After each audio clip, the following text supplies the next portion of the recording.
Option D. আজিৰ তাৰিখ 28 March 2025 বৰ্ষ। প্ৰাতঃ মুৰলী বাপদাদা মধুবন। আজিৰ পিতাৰ অমৃতবাণী হৈছে, মৰমৰ সন্তানসকল, তোমালোক বহুত ভাগ্যৱান কিয়নো তোমালোকৰ পিতাৰ স্মৃতিৰ বাহিৰে অন্য কোনো চিন্তা নাই। এই পিতাৰটো তথাপিও বহুত খেয়াল চলি থাকে। পিতাই আজি মৰমৰ সন্তানসকলক কৈছে যে তোমালোক বহুত ভাগ্যৱান কিয়নো তোমালোকৰ পিতাৰ স্মৃতিৰ বাহিৰে অন্য কোনো চিন্তা নাই। এই পিতাৰটো তথাপিও বহুত খেয়াল চলি থাকে। আৰু আজিৰ প্ৰশ্ন, পিতাৰ যিসকল সুসন্তান তেওঁলোকৰ চিন কি হ'ব? পিতাই উত্তৰত কৈছে, তেওঁলোকে সকলোৰে বুদ্ধিযোগ এজন পিতাৰ সৈতে সংযোগ কৰাই থাকিব, সেৱাধাৰী হ'ব, ভালকৈ পঢ়ি আনকো পঢ়াব, পিতাৰ অন্তৰ আসনত অধিষ্ঠিত হৈ থাকিব। এনেকুৱা সুসন্তানে পিতাৰ নাম উজ্জ্বল কৰে। যিয়ে নিজে পূৰা নপঢ়ে তেওঁ আনকো নষ্ট কৰে। যিয়ে নিজে পূৰা নপঢ়ে তেওঁ আনকো নষ্ট কৰে। এয়াও ড্ৰামাত নিৰ্ধাৰিত হৈ আছে। আৰু আজিৰ গীত, লে লো দুৱায়ে মা বাপ কি, লে লো দুৱায়ে মা বাপ কি, অৰ্থাৎ মা পিতাৰ আশীৰ্বাদ লৈ লোৱা। Option D. প্ৰতিখন ঘৰত মা পিতা আৰু 2-4টা সন্তান থাকে, আকৌ আশীৰ্বাদ আদি বিচাৰে। সেয়াটো সদৰ কথা। এয়া সদৰ বাবে গায়ন কৰা হৈছে। বেসদৰ কথা কোনেও নাজানে। এতিয়া তোমালোক সন্তানসকলে জানা যে আমি বেসদৰ পিতাৰ পুত্ৰ আৰু পুত্ৰী। সেই মাতা পিতা হৈছে সদৰ। সদৰ মাতা পিতাৰ আশীৰ্বাদ লৈ লোৱা। এয়া হৈছে বেসদৰ মাতা পিতা। সেই সদৰ মাতা পিতায়ো সন্তানসকলৰ প্ৰতিপালন কৰে, তাৰ পাছত শিক্ষকে পঢ়ায়। এতিয়া তোমালোক সন্তানসকলে জানা এয়া হৈছে বেসদৰ মাতা পিতা। বেসদৰ শিক্ষক, বেসদৰ সদগুৰু পৰম পিতা, পৰম শিক্ষক, পৰম গুৰু। সত্য কওঁতা, সত্য শিকাওঁতা সন্তানসকলৰ মাজত ক্ৰমানুসৰিতো থাকেই নহয়। লৌকিক ঘৰত 2-4টা সন্তান থাকিলে সিহঁতক কিমান চম্ভালিব লগীয়া হয়। পিতাই কৈছে, লৌকিক ঘৰত 2-4টা সন্তান থাকিলে সিহঁতক কিমান চম্ভালিব লগীয়া হয়। ইয়াত কিমান অনেক সন্তান আছে, কিমান সেৱা কেন্দ্ৰৰ পৰা সন্তানসকলৰ বাতৰি আহে। এইটো সন্তান এনেকুৱা, এওঁ দুষ্টামি কৰে, এওঁ অতিষ্ঠ কৰে, বিঘিনি আনে। চিন্তাটো এইজন পিতাৰ থাকিব নহয়, প্ৰজাপিতাটো এওঁ হয়। পিতাই কৈছে যে চিন্তাটো এইজন পিতাৰ থাকিব নহয়, প্ৰজাপিতাটো এওঁ হয়। কিমান অনেক সন্তানৰ ধ্যান ৰাখিব লাগে, সেইবাবে পিতাই কয়, তোমালোক সন্তানসকলে ভালকৈ পিতাৰ স্মৃতিত থাকিব পাৰা। এওঁৰতো হাজাৰটা চিন্তা থাকে, কেৱল এটা চিন্তাটো নহয়, অন্য হাজাৰটা চিন্তা থাকে। কিমান অনেক সন্তানক চম্ভালিবলগীয়া হয়। মায়াও ডাঙৰ শত্ৰু। পিতাই কৈছে যে মায়া ডাঙৰ শত্ৰু। মায়াই কিছুমানৰ ভালকৈয়ে ছাল এৰুৱাই দিয়ে। কাৰোবাৰ নাকত, কাৰোবাৰ টিকনিত ধৰি লয়।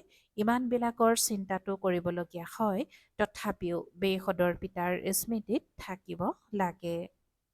তোমালোক হৈছা বেসদৰ পিতাৰ সন্তান, এইটো জানা যে মই পিতাৰ শ্ৰীমতত চলি কিয়নো পিতাৰ পৰা পূৰা উত্তৰাধিকাৰ লৈ নলওঁ। এইটো জানা যে মই পিতাৰ শ্ৰীমতত চলি কিয়নো পিতাৰ পৰা পুৰা উত্তৰাধিকাৰ লৈ নলওঁ। সকলোৱেতো একেধৰণে চলিব নোৱাৰে কিয়নো এয়া ৰাজ্য স্থাপনা হৈ আছে, আন কাৰো বুদ্ধিত উদয় হ'ব নোৱাৰে। এয়া হৈছে অতি উচ্চ পঢ়া। বাদশ্বাহী পাই গ'লে তেতিয়া গম পোৱা নাযায় যে এই ৰাজ্য কেনেকৈ স্থাপনা হ'ল। এই ৰাজ্য স্থাপনা হোৱাটো অতি বিস্ময়কৰ। এতিয়া তোমালোক অনুভৱী হোৱা, আগতে এওঁ জানিছিল যে তেওঁ কি আছিল। আকৌ কেনেকৈ 84 জন্ম ল'লে এতিয়া বুজি পাইছে। তোমালোকেও কোৱা, বাবা আপুনি সেইজনেই হয়। এয়া অতিকৈ বুজিবলগীয়া কথা। এই সময়তে পিতা আহি সকলো কথা বুজায়। এই সময়তে পিতা আহি সকলো কথা বুজায়। এই সময়ত কোনোবা যিমানেই লাখপতি কোটিপতি নহওক, পিতাই কয় এই পইচা আদি সকলো মাটিত মিলি যাব। বাকী সময়নো কিমান আছে। জগতৰ বাতৰি তোমালোকে ৰেডিঅ' অথবা বাতৰি কাকতত পঢ়িবলৈ পোৱা কি কি হৈ আছে। দিনে প্ৰতিদিনে কাজিয়া বহুত বাঢ়ি গৈ আছে। সূতা আউল লাগি গৈ থাকে। সকলোৱে নিজৰ মাজত হাই কাজিয়া কৰি মৰে। এনেকুৱা প্ৰস্তুতি চলি আছে যাৰ পৰা বুজা যায় যে যুদ্ধ আৰম্ভ হোৱাৰ পথত। জগতৰ লোকে নাজানে যে এয়া কি হৈ আছে, কি হ'বলগীয়া আছে। তোমালোকৰ মাজতো বহুত কম সংখ্যকেহে আছে যিয়ে পুৰা ৰীতিৰে বুজি পায় আৰু আনন্দিত হৈ থাকে। এইখন জগতত আমি বাকী কেইটিমান দিনৰ বাবে আছো। এতিয়া আমি কৰ্মাতীত অৱস্থাত যাব লাগে। প্ৰত্যেকে নিজৰ বাবে পুৰুষাৰ্থ কৰিব লাগে। তোমালোকেতো নিজৰ বাবে পুৰুষাৰ্থ কৰা। যিয়ে যিমান কৰিব সিমানেই ফল পাব। নিজৰ পুৰুষাৰ্থ কৰিব লাগে আৰু আনকো পুৰুষাৰ্থ কৰাব লাগে। ৰাস্তা দেখুৱাব লাগে। এই পুৰণি সৃষ্টি এতিয়া নাশ হৈ যাব। এতিয়া নতুন সৃষ্টি স্থাপনা কৰিবলৈ পিতাৰ আগমন হৈছে। গতিকে এই বিনাশৰ পূৰ্বেই তোমালোকে নতুন সৃষ্টিৰ বাবে পাঠ পঢ়ি লোৱা। ভগৱানুবাজ অৰ্থাৎ ভগৱানে কয়, মই তোমালোকক ৰাজযোগ শিকাওঁ। অতি প্ৰিয় সন্তানসকল, তোমালোকে বহুত ভক্তি কৰিছা। আধাকল্প তোমালোক ৰাৱণ ৰাজ্যত আছিলা নহয়। এইটো কোনেও গম নাপায় যে ৰাম বুলি কাক কোৱা হয়। ৰাম ৰাজ্যৰ স্থাপনা কেনেকৈ হ'ল। এই সকলোবোৰ কথা তোমালোক ব্ৰাহ্মণসকলেহে জানা। তোমালোকৰ মাজতো কিছুমান এনেকুৱা আছে যিয়ে একোৱেই নাজানে। পিতাৰ ওচৰত সুসন্তান সেইসকল যিয়ে সকলোৰে বুদ্ধিযোগ এজন পিতাৰ লগত সংযোগ কৰে। যিসকল সেৱাধাৰী, যিয়ে যথা ৰীতিৰে পঢ়ে, তেওঁলোক পিতাৰ অন্তৰ আসনত অধিষ্ঠিত হৈ থাকে। কিছুমানটো আকৌ নালায়কো থাকে। সেৱাৰ সলনি অহিত কৰে। তেওঁলোকে আনৰ বুদ্ধিযোগ পিতাৰ পৰা আঁতৰাই দিয়ে। এয়াও ড্ৰামাত নিৰ্ধাৰিত হৈ আছে। ড্ৰামা অনুসৰি এয়া হ'বলগীয়া আছে। যিয়ে পুৰা নপঢ়ে তেওঁ কি কৰিব, আনকো নষ্ট কৰি দিব। সেইকাৰণে সন্তানসকলক বুজোৱা হয়, পিতাক অনুসৰণ কৰা। আৰু যিসকল সেৱাধাৰী সন্তান আছে, পিতাৰ অন্তৰ আসনত অধিষ্ঠিত হৈ আছে, তেওঁলোকৰ সংগ লোৱা। সুধিব পাৰা যে কাৰ সংগ লওঁ। পিতাই ততালিকে কৈ দিব, এওঁৰ সংগ বহুত ভাল। বহুত আছে যিয়ে এনেকুৱা সংগ লয় যে ওলোটা ৰং লাগি যায়। গোৱাও হয়, সৎ সংগই পাৰ কৰায়, কুসংগই ডুবাই। কুসংগত পৰিলে একেবাৰে শেষ কৰি দিব। ঘৰতো দাস দাসী লাগে, প্ৰজাকো চাকৰ আদি সকলো নালাগে জানো। এয়া গোটেই ৰাজধানী স্থাপনা হৈ আছে। এই ক্ষেত্ৰত অতি বিশাল বুদ্ধি লাগে। সেইবাবে বেসদৰ পিতাক পাইছা যেতিয়া শ্ৰীমত লৈ সেইমতে চলা। নহলে অকাৰণতে পদ ভ্ৰষ্ট হৈ যাব। এয়া হৈছে পঢ়া। ইয়াত এতিয়া অনুত্তীৰ্ণ হলে জন্ম জন্মান্তৰ কল্প কল্পান্তৰ অনুত্তীৰ্ণ হৈ থাকিবা। ভালকৈ পঢ়িলে তেতিয়া কল্প কল্পান্তৰ ভালকৈ পঢ়ি থাকিবা। বুজি পোৱা যায় যে এওঁ পুৰা নপঢ়ে তেন্তে কি পদ পাব। নিজেও বুজি পায় মইতো একো সেৱা নকৰোঁ। মোতকৈ বিচাৰ বুদ্ধি সম্পন্ন বহুত আছে। বিচাৰ বুদ্ধি সম্পন্ন জনকহে ভাষণ দিবলৈ মাতে। তেন্তে যি বিচাৰ বুদ্ধি সম্পন্ন উচ্চ পদো তেওঁৱে পাব। মই ইমান সেৱা নকৰোঁ, গতিকে উচ্চ পদ পাব নোৱাৰিম। শিক্ষকেতো বিদ্যাৰ্থীসকলকো বুজিব পাৰে নহয়, নিতৌ পঢ়াই ৰেজিষ্টাৰ তেওঁৰ লগত থাকে। পঢ়া আৰু চাল চলনৰো ৰেজিষ্টাৰ থাকে। ইয়াতো এনেকুৱা। ইয়াত আকৌ মুখ্য হৈছে যোগৰ কথা। যোগ ভাল হ'লে চাল চলনো ভাল হ'ব। পঢ়াত আকৌ কেতিয়াবা অহংকাৰ আহি যায়। ইয়াত স্মৃতিত থকাৰ গুপ্ত পৰিশ্ৰম কৰিব লাগে। সেইকাৰণে বহুতৰ অভিমত আহে যে বাবা মই যোগত থাকিব নোৱাৰোঁ। পিতাই বুজাইছে যোগ শব্দটি আঁতৰাই দিয়া। পিতা যাৰ পৰা উত্তৰাধিকাৰ পোৱা যায় তেওঁক তোমালোকে স্মৰণ কৰিব নোৱাৰা। বিস্ময়কৰ কথা। পিতাই কয়, হে আত্মাসকল, তোমালোকে মোক পিতাক স্মৰণ নকৰা। মই তোমালোকক ৰাস্তা দেখুৱাবলৈ আহিছোঁ। তোমালোকে মোক স্মৰণ কৰা, তেতিয়া এই যোগ অগ্নিৰ দ্বাৰা পাপ দগ্ধ হৈ যাব। ভক্তিমাৰ্গত মনুষ্যই কিমান হাবাথুৰি খায়, কুম্ভ মেলাত কিমান ঠাণ্ডা পানীত গৈ স্নান কৰে, কিমান কষ্ট সহ্য কৰে। ইয়াততো কোনো কষ্ট নাই। যিসকল অতি উত্তম সন্তান আছে তেওঁলোক এজন প্ৰেমিকৰ সঁচা প্ৰেমিক হৈ স্মৰণ কৰি থাকিব। ঘূৰিব ফুৰিবলৈ গ'লে তেতিয়া একান্তত বাগিচাত বহি স্মৰণ কৰিব। পৰচৰ্চা আদিৰ বাৰ্তালাপ কৰি থাকিলে বায়ুমণ্ডল দূষিত হয়। সেইকাৰণে যিমান সময় পোৱা পিতাক স্মৰণ কৰাৰ অভ্যাস কৰিবা। অতি উত্তম সঁচা প্ৰেমিকৰ প্ৰেমিকা হৈ যোৱা। পিতাই কয় দেহধাৰীৰ ফটো নাৰাখিবা, কেৱল এজন শিৱ বাবাৰ ফটো ৰাখিবা যাক স্মৰণ কৰিব লাগে। ধৰি লোৱা যদি সৃষ্টি চক্ৰকো স্মৰণ কৰি থাকা তেন্তে ত্ৰিমূৰ্তি আৰু গোলকৰ চিত্ৰ অতি উত্তম। এই চিত্ৰকেইখনত গোটেই জ্ঞান আছে। সুদৰ্শন চক্ৰধাৰী তোমালোকৰ নাম অৰ্থসহিত আছে। নতুন কোনোবাই নাম শুনিলে বুজিব নোৱাৰিব। এয়া তোমালোক সন্তানসকলেহে বুজি পোৱা। তোমালোকৰ মাজতো কোনোবাই যথাৰীতি স্মৰণ কৰে, বহুত আছে যিয়ে স্মৰণেই নকৰে, নিজৰ সকলো নষ্ট কৰি দিয়ে। পঢ়াটো বহুত সহজ। পিতাই কয় শান্তিৰে তোমালোক বিজ্ঞানৰ ওপৰত বিজয়ী হ'ব লাগে। শান্তি আৰু বিজ্ঞান ৰাখি একেটাই। মিলিটাৰীটো ৩ মিনিট শান্তিৰ অভ্যাস কৰায়। মনুষ্যইও বিচাৰে যে আমাক শান্তি লাগে। এতিয়া তোমালোকে জানা যে শান্তিৰ স্থানতো হৈছে ব্ৰহ্মাণ্ড। যি ব্ৰহ্ম মহাতত্বত আমি আত্মাসকল ইমান সূক্ষ্ম বিন্দুৰ ৰূপত থাকোঁ, সেই সকলো আত্মাৰ বৃক্ষটো অতি বিস্ময়কৰ হ'ব নহয়। মনুষ্যই কয়ো যে ভ্ৰকুটিৰ মাজত জিলিকে আচৰিত তৰা। অতি সৰু সোণৰ তিলক সাজি তাত লগায়। আত্মাও হৈছে বিন্দু। পিতাও আহি তেওঁৰ কাষত বহে। সাধু সন্ত আদি কোনেও নিজৰ আত্মাক নাজানে। যিহেতু আত্মাকেই নাজানে তেন্তে পৰমাত্মাক কেনেকৈ জানিব পাৰিব? কেৱল তোমালোক ব্ৰাহ্মণসকলেহে আত্মা আৰু পৰমাত্মাক জানা, আন কোনো ধৰ্মাৱলম্বীয়ে জানিব নোৱাৰে। এতিয়া তোমালোকেহে জানা কেনেকৈ ইমান সূক্ষ্ম আত্মাই গোটেই ভূমিকা পালন কৰে।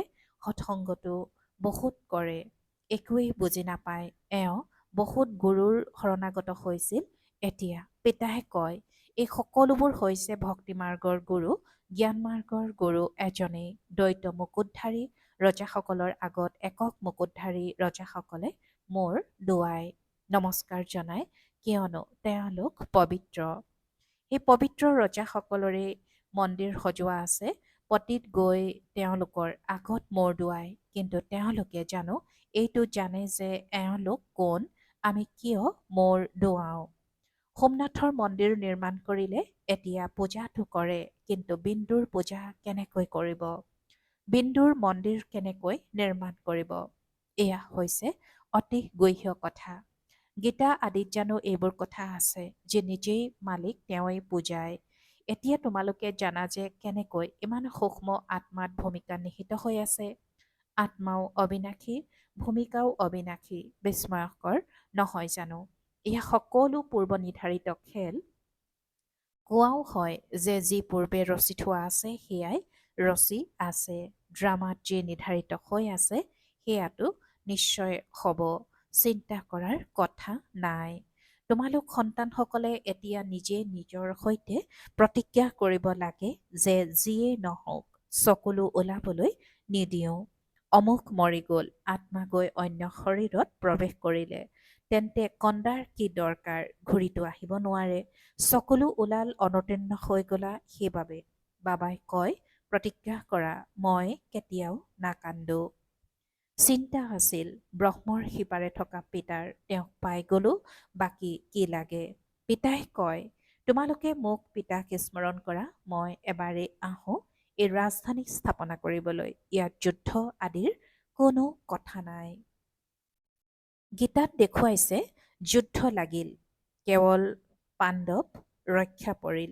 তেওঁলোকে এটা কুকুৰ লগত লৈ পাহাৰত গলি গ'ল, বিজয়ী হ'ল আৰু মৰি গ'ল। ইয়াৰ কোনো অৰ্থই নাথাকে। এই সকলোবোৰ হৈছে মনে সজা কথা। ইয়াক কোৱা হয় ভক্তিমাৰ্গ।